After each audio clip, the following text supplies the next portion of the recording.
It was a sunny afternoon in a quiet suburban neighborhood. The streets were lined with blooming trees, and the sound of children's laughter filled the air.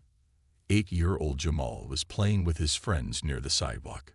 He clutched his favorite green dinosaur toy, which he never left behind. Today, the kids were pretending to be explorers, using chalk to mark imaginary paths on the pavement. Jamal's father, Mr. Carter, was a respected man in the community.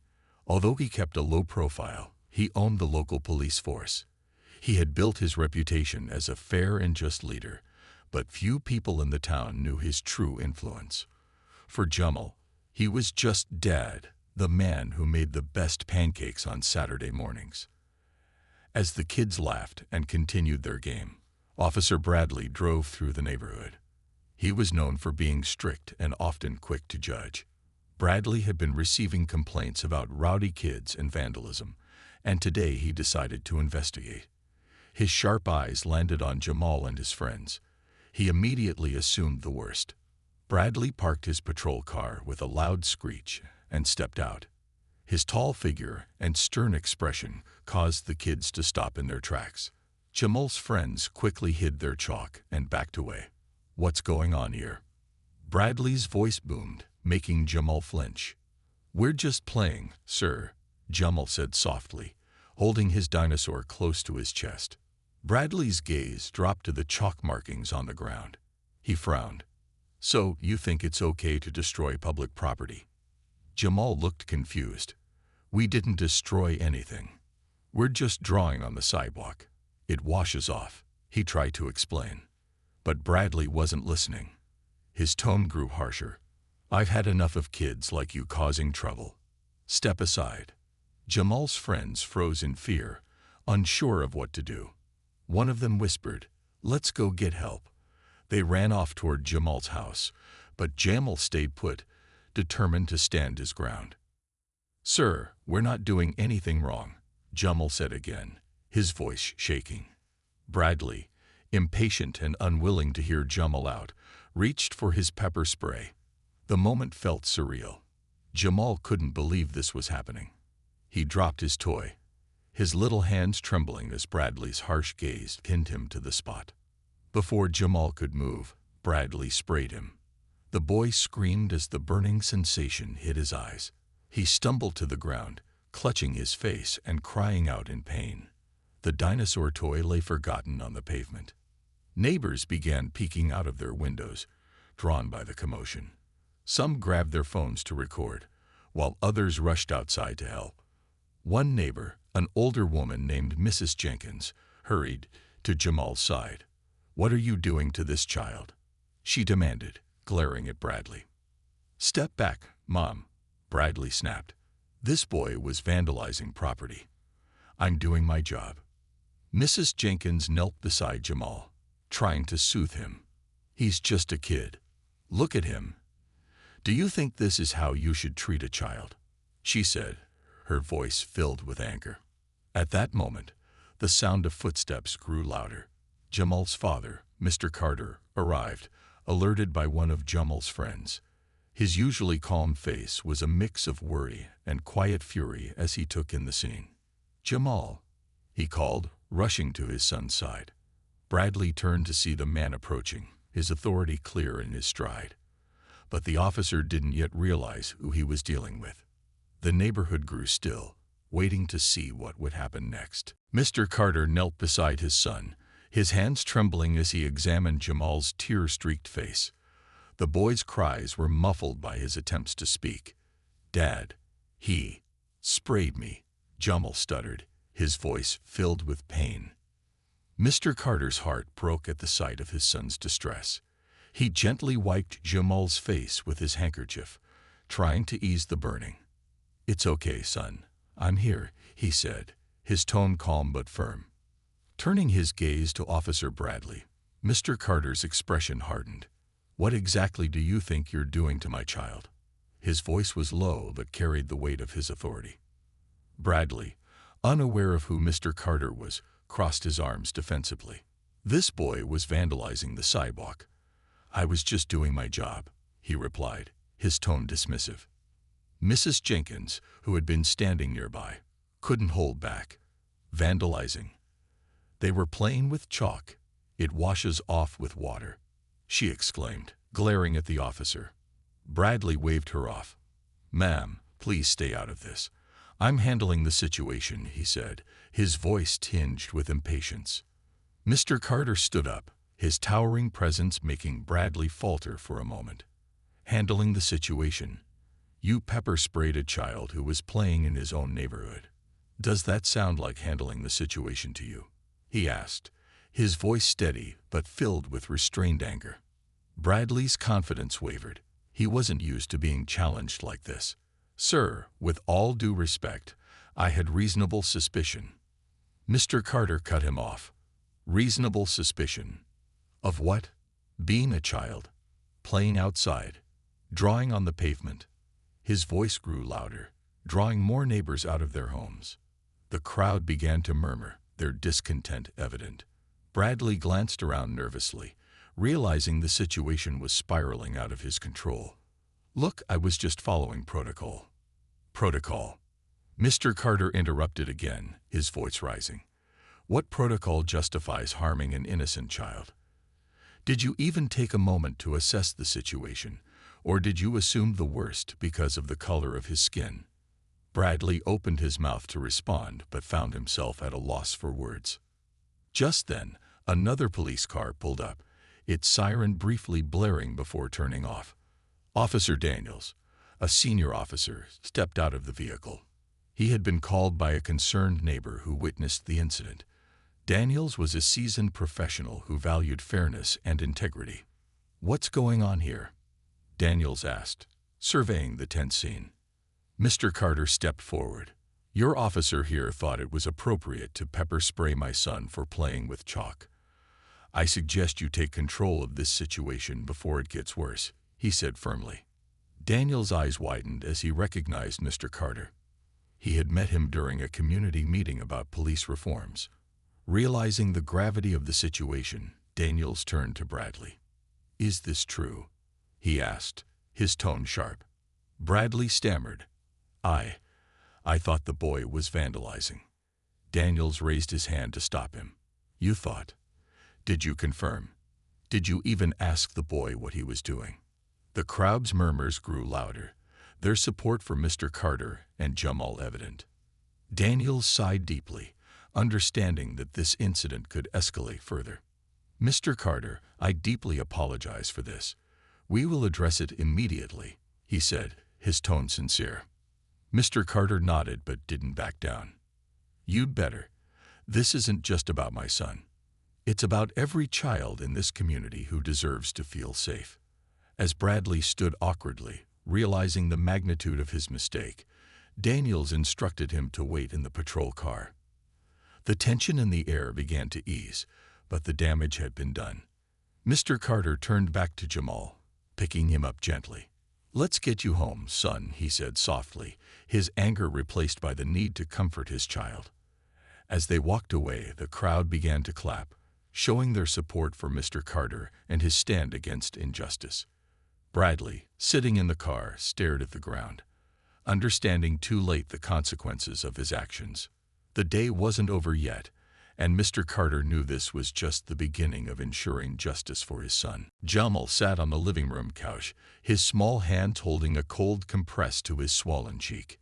His father, Mr. Carter, sat next to him, his face a mix of anger and worry. Jamal's mother, Grace, paced back and forth, her emotions bubbling just beneath the surface. He sprayed a child, Thomas, Grace said, her voice trembling. Our child. And he just stood there like it was nothing. Mr. Carter nodded, his expression grim. I know, Grace, and we're not letting this slide. Jamal looked up at his father, his voice small but steady. Am I in trouble, Dad? I didn't do anything wrong. I was just drawing a dinosaur. Mr. Carter knelt in front of his son, placing a gentle hand on his shoulder. No, son, you're not in trouble. You did nothing wrong. That officer was wrong, and we're going to make sure he understands that. Grace stopped pacing and sat next to Jamal, pulling him into a hug.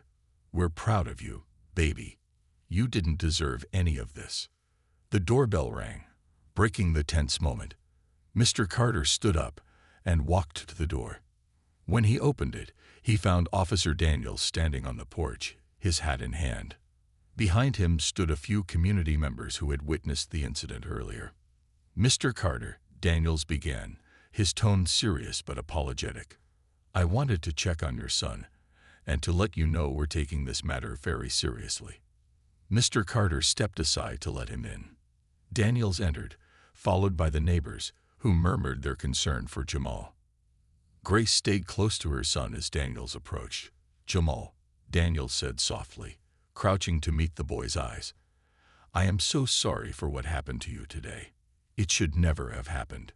Jamal looked at him, unsure of what to say, but nodded. Daniels stood and faced Mr. Carter. "I've spoken with the department. Officer Bradley has been temporarily suspended while we conduct a full investigation. I assure you, Mr. Carter, we will hold him accountable." Mr. Carter crossed his arms, his face unreadable. "It's not just about Bradley, Officer Daniels. This is about the entire system that allows officers to act without thinking and harm innocent people. Apologies aren't enough." Daniels nodded, his expression solemn. "You're right, and I want to work with you to address this. The department needs to hear from people like you, people who care about this community." One of the neighbors, Mrs. Jenkins, spoke up. "Thomas, you've always stood up for what's right. Maybe this is the time to push for real change." Mr. Carter glanced at Grace, who gave him a small nod. He turned back to Daniels. "I'll hold you to your word, officer, but this isn't just about talking. We need action. Real change." Daniels extended his hand. "I'll make sure your voice is heard." Reluctantly, Mr. Carter shook his hand. The meeting ended with Daniels promising to follow up, and the neighbors showing their support for the Carter family. After everyone left, Mr. Carter sat back down with Grace and Jamal. "This isn't over," he said quietly. "We're going to make sure no other kid has to go through what Jamal did today." Grace took his hand, her resolve matching his. "We'll stand together, Thomas. All of us." Jamal, nestled between his parents, finally began to feel a glimmer of safety return. But deep inside, Mr. Carter knew the fight for justice was only beginning. The next morning, the Carter household was buzzing with activity. Mr. Carter was on the phone, speaking in a calm yet determined voice, while Grace was gathering documents and photos of Jamal's injuries. Jamal sat quietly at the kitchen table, eating cereal, but his mind was still processing what had happened the day before. "Thomas, we need to be organized," Grace said, placing a folder on the counter. "We have to document everything. What happened, the witnesses, and even the officers' actions." Mr. Carter nodded. "I've already called the local advocacy group. They're sending someone to help us file a formal complaint. This can't just disappear into the system." As they worked, the doorbell rang. Grace opened the door to find Mrs. Jenkins and a few other neighbors standing outside, holding signs. "We're here to support you," Mrs. Jenkins said, her face full of resolve. "This isn't just about Jamal. It's about making sure no other child is treated this way." Grace smiled warmly. "Thank you. Your support means the world to us." The group moved into the living room, where Mr. Carter explained his plan. "We're going to hold a community meeting tonight. We'll invite city officials, the police chief, and members of the press. This story needs to be told." The neighbors nodded, their determination matching Mr. Carter's. "We'll spread the word," one of them said. "This needs to be big." By evening, the local community center was packed. People from all over the neighborhood had gathered, their faces a mix of anger and hope. On the stage, Mr. Carter stood with Grace and Jamal by his side. The police chief, Officer Daniels, and a few city officials sat at a table to the right, looking both uncomfortable and attentive. Mr. Carter stepped up to the microphone. His deep voice carried across the room. "Good evening, everyone. Thank you for coming. Yesterday, my son, Jamal, was pepper sprayed by a police officer while he was doing nothing more than drawing on the sidewalk. The crowd murmured in outrage, and Mr. Carter held up his hand to quiet them. This isn't just about Jamal. It's about the systemic issues in our police department.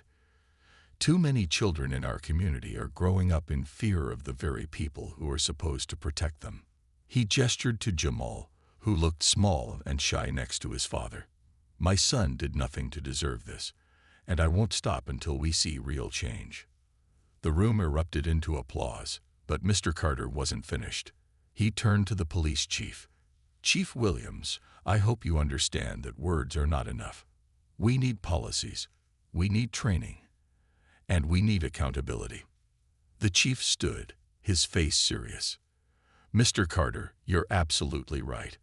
What happened to Jamal is unacceptable. I'm committed to working with you and this community to ensure that no child ever experiences this again. The crowd clapped, but some murmured skepticism. One person shouted, "We've heard that before." Mrs. Jenkins stood up next. "We're tired of promises, Chief. We need deadlines. We need transparency." The chief nodded. "You'll have it. We'll start by reviewing our training programs and implementing new guidelines for interactions with minors." As the meeting continued, people shared their own experiences, each story adding weight to the call for reform. By the end of the night, a plan was in place. The community would work with the police department to create a safer environment, and Mr. Carter had volunteered to lead the effort. As the crowd began to disperse, Jamal looked up at his father. "Dad, are we really going to fix this?" Mr. Carter knelt beside him, his face full of determination. "We're going to try, son.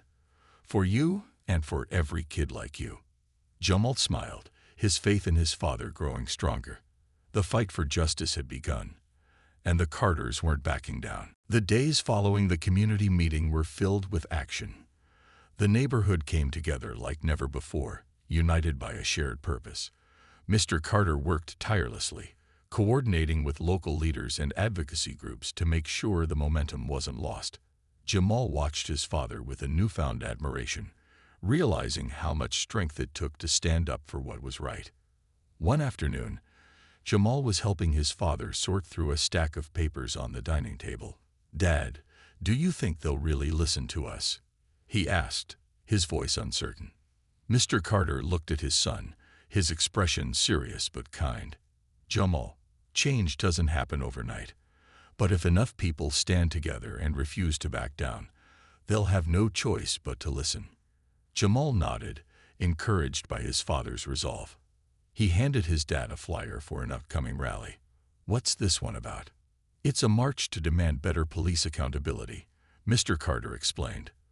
"We'll be walking through the city to make sure our voices are heard, and you'll be there with me."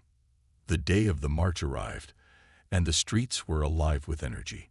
Hundreds of people gathered, holding signs with messages like "Justice for Jamal" and "Protect our children." The atmosphere was a mix of anger, hope, and determination. Families, students, and even some off-duty police officers joined the crowd, showing their support for the cause. Jamal stood beside his father, holding a sign he had made himself. It read, "Kids deserve to feel safe." His heart swelled as he looked around at the sea of people who had come together for him and for others like him. As the march began, chants filled the air. "No justice, no peace." The crowd shouted in unison, their voices echoing through the streets. Jamal held his sign high, walking proudly next to his father. For the first time, he felt like his voice mattered, like he was part of something bigger than himself. The march wound its way through the city, drawing attention from onlookers and even the media. Cameras flashed, and reporters interviewed participants, capturing the community's call for justice. Mr. Carter was approached by a journalist who asked, "What do you hope to achieve with this march?" Mr. Carter's response was firm and clear. "We want real change. This isn't just about my son. It's about building a future where every child can feel safe, no matter their background." This march is only the beginning. As the march reached its destination at City Hall, The crowd gathered for a rally. A stage had been set up, and various community leaders stepped forward to speak. Mr. Carter was among them. He took the microphone, his voice steady and full of conviction. Today, we stand together to say that enough is enough. Our children should not have to grow up in fear of those who are meant to protect them. Jamal's story is just one of many, but together, we can make sure it's the last. The crowd erupted into applause, their cheers a testament to their shared determination. Jamal watched his father with pride, his heart swelling with hope. He realized that his dad wasn't just speaking for him. He was speaking for every child who had ever felt powerless. As the rally continued, a surprise guest took the stage, Chief Williams. The crowd murmured in surprise, unsure of what to expect. The police chief raised his hand to quiet the crowd. "I'm here today not as an officer, but as a member of this community," Chief Williams began. "What happened to Jamal was wrong, and it's my responsibility to make sure it never happens again. I'm committed to working with all of you to rebuild trust and create a police force that truly serves and protects." While some in the crowd remained skeptical, others cheered, hopeful that his words would lead to action. Mrs. Jenkins leaned over to Jamal and whispered, "It's a start, but we'll keep holding them accountable." Jamal nodded, feeling the surge of determination. The journey was far from over, but for the first time, it felt like real change was possible. As the rally came to an end, Jamal looked up at his father. "Do you think things will really get better?" Mr. Carter placed a hand on his son's shoulder. "It's up to us to make sure they do, Jamal. This is only the beginning, but together, we'll make a difference." Jamal smiled, holding his father's hand tightly. The fight for justice was far from over, but with his family and community by his side, he knew they were on the right path. After the rally, the community's momentum didn't slow down. Instead, it picked up speed, fueled by the determination of people who refused to let Jamal's story fade into the background. Meetings were held at the community center almost every evening, with discussions about ways to ensure lasting change. Mr. Carter became one of the leading voices, advocating for reforms that could protect children like his son. Jamal, inspired by his father's efforts, started thinking about how he could contribute. One afternoon, he sat at the kitchen table with a notebook and a pen. His mother noticed him scribbling furiously and asked, "What are you working on, Jamal?" "I want to write a letter," he said, his face serious. "To the mayor. I want to tell him how I felt that day." Mrs. Carter smiled warmly and sat beside him. "That's a wonderful idea, Jamal. Your voice is powerful, and it deserves to be heard." With his parents' encouragement, Jamal poured his heart into the letter. He described the fear and confusion he felt when the officer pepper-sprayed him and how it had shaken his trust in the people meant to protect him. But he also wrote about his hope for change and how the community had come together to support him.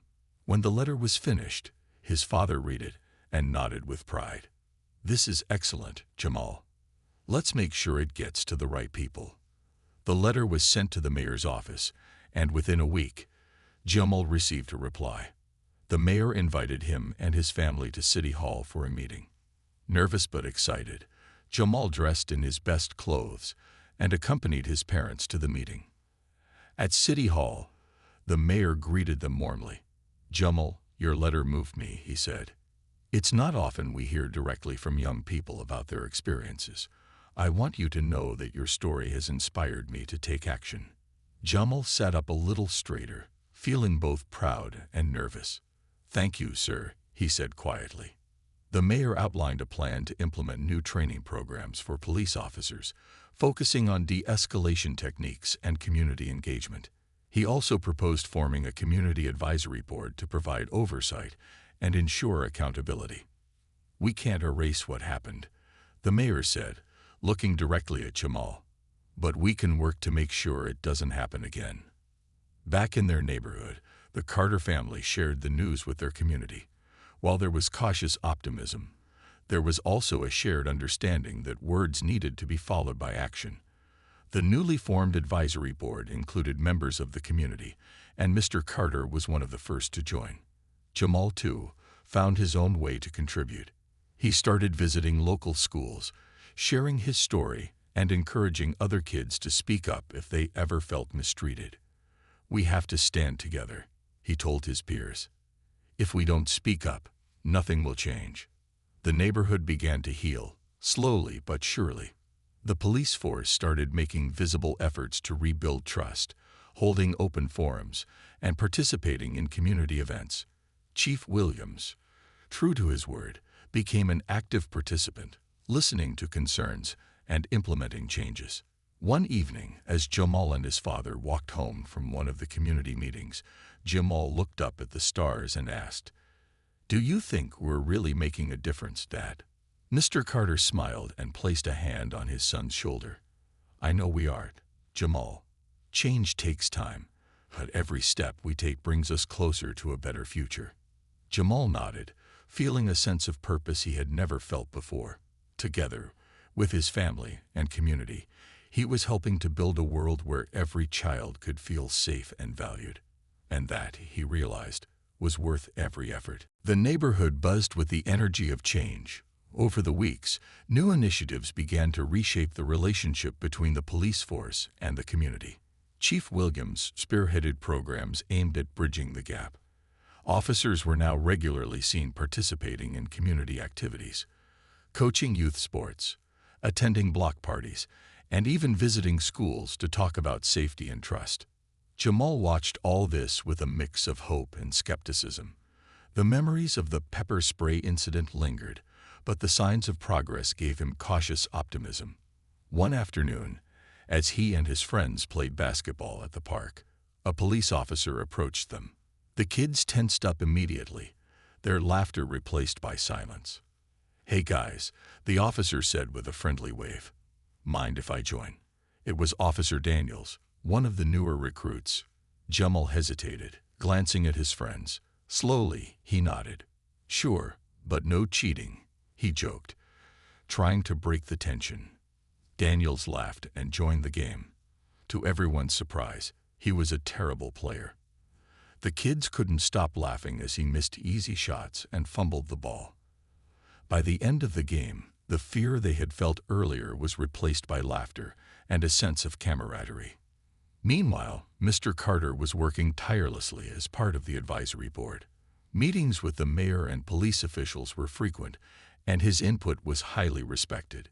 He ensured that the voices of the community were heard, especially those who had experienced injustice firsthand. One day, during a meeting at City Hall, Mr. Carter proposed an idea. "We need a community day," he said. "A day where everyone, police officers, residents, kids, comes together to celebrate and connect." The mayor and Chief Williams agreed, and plans for Unity Day were set in motion. The event would include games, food stalls, performances, and open discussions about building trust and understanding. Unity Day arrived on a sunny Saturday morning. The park was transformed into a lively hub of activity. There were booths set up by local businesses, a stage for performances, and even a dunk tank where police officers volunteered to sit as kids tried to dunk them with a ball. Jamal and his friends took full advantage of that opportunity, laughing as they finally managed to send Officer Daniels into the water. Mr. Carter gave a speech during the event, standing on the stage with Jamal by his side. "Today, we're not just neighbors. We're a community," he said, his voice strong and filled with emotion. "Together, we've shown that change is possible when we stand united. Let's keep building on this trust and make our neighborhood a place where everyone feels safe and valued." The crowd erupted into applause, and Jamal felt a swell of pride. For the first time in weeks, he felt like things were truly changing for the better. As the sun began to set, Jamal found himself sitting under a tree, watching the activities wind down. Chief Williams walked over and sat beside him. "You know, Jamal," he said, "your bravery started all this. You didn't just stay silent. You stood up and made a difference." Jamal looked down, feeling a mix of emotions, I just didn't want anyone else to feel what I felt, he said quietly. And because of you, they won't. Williams replied. You're a leader, Jamal. Never forget that. The day ended with a fireworks display, illuminating the sky and the faces of the community members who had come together. Jamal stood with his parents, holding their hands as he watched the colors burst above. He felt a deep sense of gratitude, not just for his family, but for the community that had rallied around him and turned a painful experience into a powerful movement. As the final firework lit up the night, Jamal smiled. He knew this was just the beginning of a brighter future for himself, his family, and everyone around him.